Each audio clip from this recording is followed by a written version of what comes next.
तव्हांखे ॼण वाज़े चवां पई त उते जा उहो जेको आहे उहो उते जो उस्तादु पासे वारी कॉलेज उनजो उस्तादु आहे। ऐं हीअ जेको जंहिं छोकिरीअ बयानु ॾिनो आहे न, ऐं इहो इन छोकिरीअ जो पीउ जेको आहे उनजे दुकान ते 25 साल खां इहो उनजो दुकानु हलाए पियो। उनजो हीउ उनजो मुलाज़िम आहे।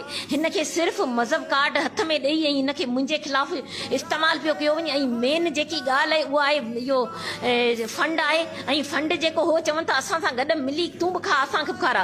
ऐं चवां थी न आउं खाईंदीसि न खाइण ॾींदीसि। इहे मूंखे जेको सो चार्ज छॾाइण जे लाइ करे ताकी इहा हटी वञे ऐं असां आराम सां पंहिंजा फंड खाई सघूं। ऐं इन फंडनि जे करे इहो मूंसां एॾो ज़ुल्म ऐं मज़हब कार्ड खे इस्तेमालु कयो वियो आहे।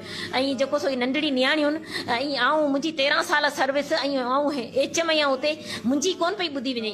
सिर्फ़ु जेको हुननि जी ॿुधी पई वञे। छा आउं सच नथी ॻाल्हाए सघां। जॾहिं क़ुर पाक ते हथ रखी मूं चयो त बाबा मूं इहो कोन कयो आहे। मूंखे अलाह हुनजे रसूल जो मूं वास्तो ॾेई हुननि खे चयो बाबा मूं इहो कोन कयो आहे।